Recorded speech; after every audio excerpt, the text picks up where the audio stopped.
Welcome back to the weekly news roundup. This is the business and the SillyVille edition. This is recorded live Fridays, 9 p.m. Eastern Standard Time. If you'd like to catch the show live, head on over to the website, switchedtolinux.com/live. That'll give you the updates as to where the stream is streaming, so you can go and check out on all of the different platforms if you would like.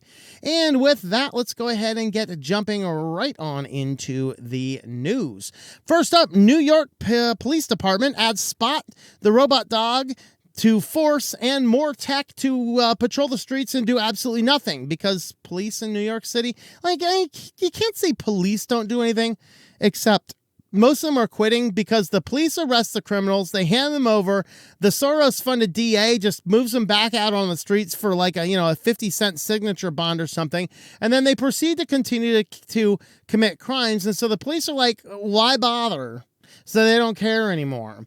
And then it spirals out of complete control, whereas the broken window effect dictates and is demonstrated to be the truth, that if you actually lock people up for a little bit of time for even minor crimes, the major crimes don't have the opportunity to happen. Because I got news for you. All these violent crimes in New York, if you catch any one of them and look at their rap sheet, it's really long. And if they didn't have some moron sending them right back out on the streets again, they would not be on the streets to actually commit that crime. So here's a thought: lock people up for crime, and then maybe we will decrease our crime. I mean, what's that sign from Batman? Just think of what you can do with 6 months of clean streets, So what New York City Police Department is doing is now adding some robot tech. Now, if you'll remember, was it a year ago or so? They actually tried to do this, and as the broken clock is right at least twice a day, AOC put her foot down and said, not in my town. And AOC actually did something competent and got the robots off the streets.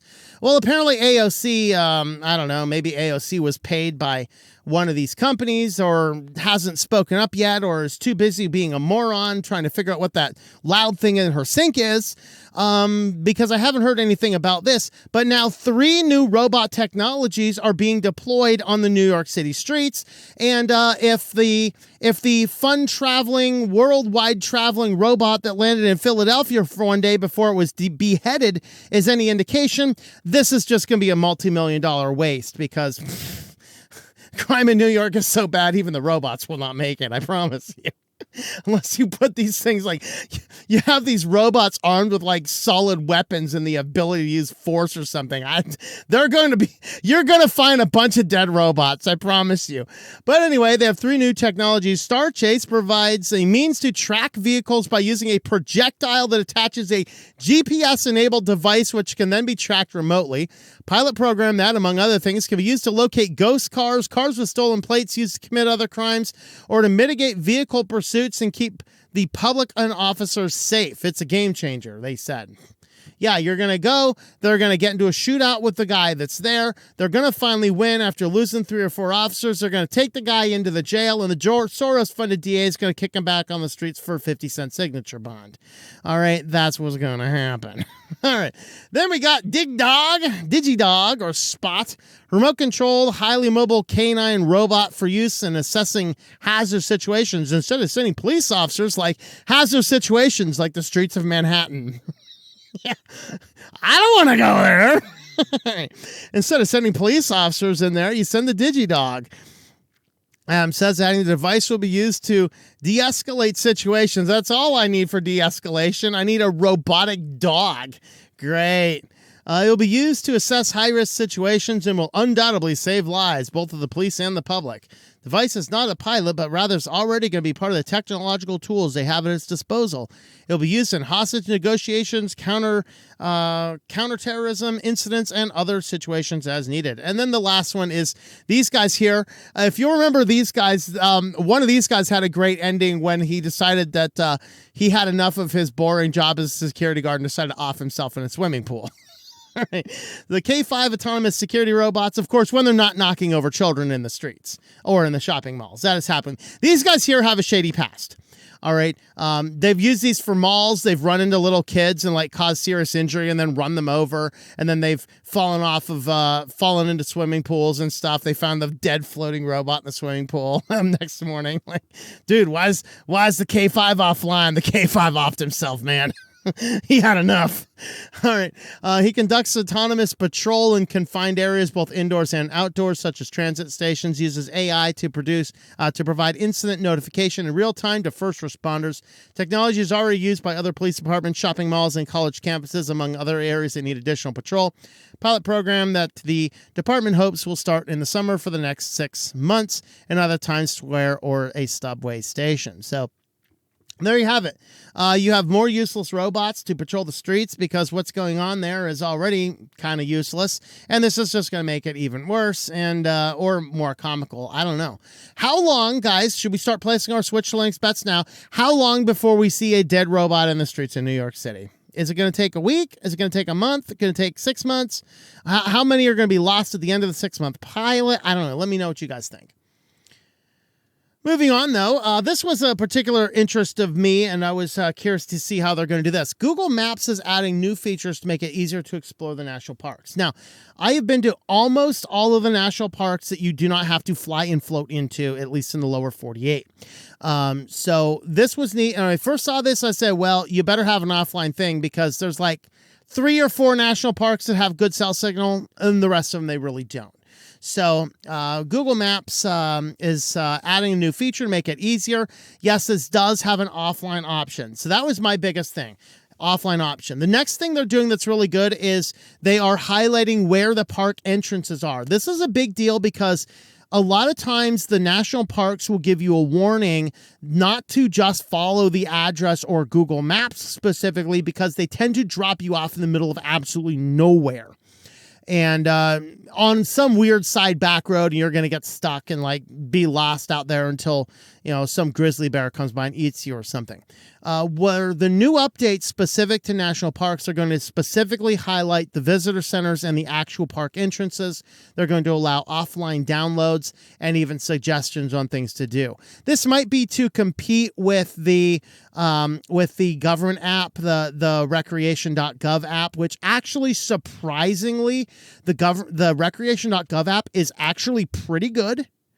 And it does not actually require Google services. It works perfectly fine on my completely de-Googled Lineage devices. Whereas other apps I tried, I think All Trails I tried, that doesn't work because it requires Google Play services. And so this, I think, is a competition with recreation.gov. So the idea here is it's going to show you where the entrances are. You have the offline map options, and actually they're going to have some trail stuff. Now, before you get all super excited about that kind of stuff, you're like, oh my, this is finally a game changer. I'm going to tell you that's a bunch of too late to the party because OSM which is the Android application, the full free and open source Android application based on OpenStreetMaps, everyone in there. I always make sure I have my OpenStreetMaps on my phone with me when I go out into national parks. OSM is entirely offline. You download the states and the areas that you need as you need them. And they are all offline already. And they already have the trails. They even have like the waterfalls. They have the points of interest. They have the visitor centers. They have the parking centers. You find everything you need on the free and open source OSM app that you can get. It's on the Play Store, but it's also on F-Droid and things. And then you just download the maps you need. And then you just zoom in on whatever area you're at. But what we're seeing here is actually all of the different trail maps inside of Arches National Park and how they're all crisscrossing. They're all explicitly labeled. We have the very specific spots. We have all of the different stuff as the mountain peaks, we have county borders, we have water stations. All that stuff is already on the free and offline maps. So this, Google has nothing on this. All right, next, the new company called Zipline has a new drone technology used to move medicine and food and different drone deliveries. So they're using a multiple drone delivery system. First, they have a vertical takeoff and landing vehicle, and then that gets close to where you're at, and then from there it's going to deploy a secondary drone that's actually going to deliver the item directly to you on a specific landing area. So, and these guys here, the little small pod delivery drones, these guys are actually tethered. So they'll kind of drop in, drop off their payload, and just be sucked right back up like a little tractor beam. So here's how it works. This is the P2 zip. So you have the vertical takeoff and landing with the tethered delivery drone. So this guy's going to be able to take off, get to the specific location, mount to where it needs to go, and then it's going to send the tiny drone in for the actual payload delivery and then come back. And then this larger drone, of course, has a lot more stability and flight and things like that. The smaller one is just designed for that last little last minute there. So that's a new way of getting food and basically small food and medications delivered via drone technology. Very interesting to see what is going to come on down the pipeline with that. Sony is investing in Raspberry Pis to put AI chips inside of Raspberry Pi boards. So it's going to provide the Atrios on-chip AI image sensing platform. So this is going to allow Raspberry Pis in the future with these chips to process image-based artificial intelligence simulations and whatever else you need it to do. So my projection is going to be a little bit more of a pricey thing. Not every Pi is probably going to have one, but it is going to be an option for if you want to get a Raspberry Pi with more ability to do AI imagery. Raspberry Pi 4 and other devices give users PC-like power in a small form factor. Of course, I've been using my Raspberry Pi for over 2.5 years now as a web development computer, and it works pretty good. Right now, it slows down about every year or so, and I'll basically make an image of the card onto a new card so that the card doesn't fail and stuff, because it is using SD cards or USB cards. I looked into the Orange Pis. The problem with the Orange Pis is they take more power, and I cannot find a buck converter that goes from 12 volt to 4 volt with a USB-C adapter. So I'm still looking around. If I can find one of those, I might invest in an Orange Pi to see how that works. But they take more power than a Raspberry Pi does. But that actually means it'll work slightly better, and I could use that. So there's what Raspberry Pi is up to with Sony. And on to our final story. Since the Steam Deck is definitely here to stay and a lot of people are using them, Windows is like, but we need more people on Windows. And so they're actually releasing a Windows 11 with a handheld mode specifically for the Steam Deck. And this author couldn't be more excited. Why would you take something like a Steam Deck and pollute it with Windows? Ugh. I know it's because, Windows might allow you to play more games, better games. It might be a good option for you. So there you go. Great for other gaming handhelds as well. The Asus ROG Ally springs ready to mind. So it's not just for the Steam Deck. It's going to work on any of these small modable platforms. It's going to give you just a little bit better of an option. I think there's an image of the start screen there. I don't think there's one in this article here. Basically, it's just going to stream down for the smaller things. Yeah, here's what the image looks like. Introducing Windows handheld mode. Dialed in support for your Deck's hardware and games simply to launch and play better. Handheld optimizer and Windows optimizations for your handhelds. So there you have it. You have a little handheld version of it as well. Well, with that, if you want to help support the channel, we do have affiliates, and today we are highlighting ProWritingAid. We were talking earlier about the on the show here that I am not particularly good at spelling, and hey, grammar sometimes isn't my strong suit. It depends on my day.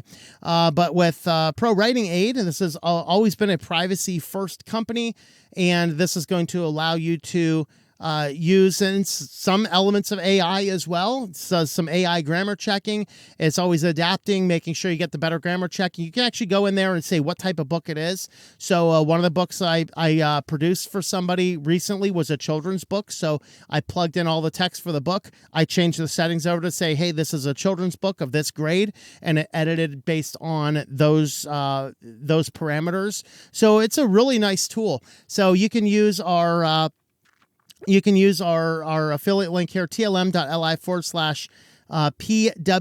for ProWritingAid. It's going to get you yearly billing and $96, and that gets you your basic premium. They do have a lifetime payment as well. You're going to get a discount of that down to $319.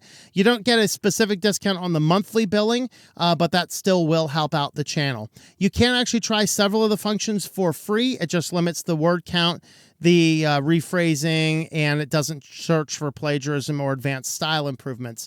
If you're using Windows, this does plug into LibreOffice on Windows. It does not yet plug into LibreOffice on Linux, unless they've changed something since I've looked at that in the last few months. But just be aware of that. But what I do, since I use Linux to do all my writing, is I just use the web-based application. I just log in, paste in my text, and make any of my changes from there. So there is ProWritingAid, tlm.li/PWA. And with that, let's head on over to SillyVille. And first up in SillyVille, there is we talked about the monster pigs. We talked about the mammoths, the mammoth meatballs. Well, now we have a runaway black hole spotted tearing through the universe. Great. That's all we need. A black hole. Or maybe, come black hole, come. Put an end to this misery. So NASA warns there's an invisible monster on the loose. Supermassive black hole barreling through the universe. It says it's weighing as much as 20 million suns. It has left a trail of stars in its wake. It's actually moving so fast, it's not actually sucking everything up. It's actually creating new planets behind it. Very fascinating. So we do have to be careful of this giant black hole on the loose, so be aware of that. Unfortunately, it's not coming directly towards us, so we're going to be around a little bit longer. Sorry to burst the bubble. But anyway, we can watch the end that is coming through. And this article, we're looking at the end of 1,100 chickens. So in China, a man is arrested for scaring 1,100 chickens to death. I mean, all he did is set up a KFC across the street from the farm. That scared them all to death. No, he didn't do that. He actually come in and used some, I think it was like a loud vehicle and lights. Let's see, don't get me wrong, very wrong to scare chickens and any chickens to death, but scaring 1,100 of them to death is pretty impressive. And yet, that's just what a man known by the last name of Gu did after a year-long dispute with his neighbor, a chicken farmer, Zhang. According to Zhang, the feud began in April of last year when Gu cut down trees on Zhang's property without permission. Gu, the person cutting down the other people's trees, was angered when Zhang's wife had the trees removed from their property. Gu, being apparently crazy person that he is, sought retaliation by scaring the chickens with a flashlight. Yeah, he is frightening. His scare tactic was so successful that 500 chickens attempted to flee from the light and trampled one another to death in their panic to escape. Police arrested Gu, gave him a fine, and sent him on his merry way. At this point, he could argue he was merely trespassing and the chickens were so dumb they killed each other incidentally. But what is more akin to manslaughter rather than premeditated murder? But oh no, the story is not the end. His thirst for revenge was apparently yet unsatisfied because he came back a second time, causing an additional 640 chickens to perish. We must panic. This time around in court, he was sentenced 6 months in prison and a year of probation, but I have a feeling we haven't heard the last of Gu. In 6 months' time, he'll be back with his home next to the chicken farm, and I'll have no doubt the saga will continue. That is right, folks, because, yes, of course it does. We have to send people to jail for killing chickens because he's so unhinged, he comes back and kills chickens multiple times. Well, for $2,500, this hoodie can make you look like a creature out of Minecraft. I don't know why, but okay. I mean, is it, like, stiff? It looks stiff. It looks horribly uncomfortable. Would you buy the Minecraft jacket? Let me know in the comments. There you go. There's some Minecraft shirts. Enlarged 2D, 3D. I have no idea. But yeah, I guess there's some Minecraft swag if you want to look like Minecraft stuff. But these are just imagery. This one actually, these two here just kind of look like they would actually be very uncomfortable. I don't know what is going on with these. Do we need these things in our world? I would say something else, but no, we're not gonna go there. Well, you can now access Snapchat lenses during Microsoft Team meetings. And I'm just wondering, why the hell would you need to do this? Like, look at this dude. This dude, like, I thought Microsoft Teams was for, like, professional meetings. Do you really need to go into a professional meeting with a monkey hanging over your shoulder? I mean, this lady here's in Minecraft with a chicken on her head in an AI I can't tell if she's an AI self or she has plastic surgery or what. We'll blame it on a small picture.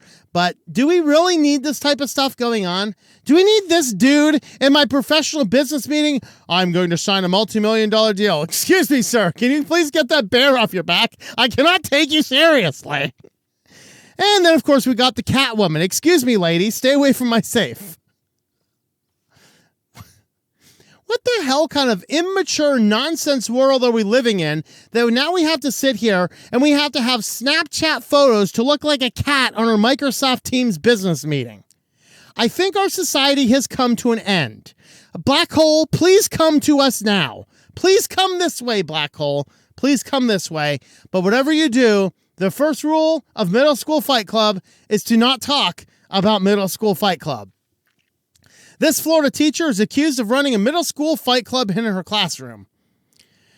Florida teacher Angel Footman has been accused of running a fight club in her Griffin Middle School classroom in Tallahassee. In case you were wondering, Footman did not get found out by forgetting the first rule of Fight Club and talking about Fight Club. She had strict rules for keeping the fights quiet. 30 seconds, no screaming, no yelling, no phones. Just like Tyler Durden found out, the world is full of rule breakers. One of the students secretly recorded the fights and Miss Footman sitting on her desk telling her students to stop screaming and pulling out the hair while they fought. Footman told investigators she did not organize the fights, but she could not stop them or report them either. The video seems to suggest she played a role larger than a helpless observer. She faces counts of contributing to the delinquency of a minor. Very interesting indeed. So, Middle School Fight Club, just don't talk about Fight Club. What you can talk about, though, is my Subscribe Star page. If you're going to help support the channel, we do have a Subscribe Star page. And with that, you can head on over to subscribestar.com/switchedtolinux if you want to help out the channel over there. With that, thanks for watching, and we will see you next time. Thank you for watching this video from Switched to Linux. This channel would not be possible without the backing of the program supporters scrolling on the screen now. You can be a supporter at Patreon at patreon.com/TOMM or at thinklifemedia.com. I also want to thank the open source community who creates such excellent software that makes producing this show possible. Please remember to support your software communities. Thank you, and I hope that you enjoy switching to Linux.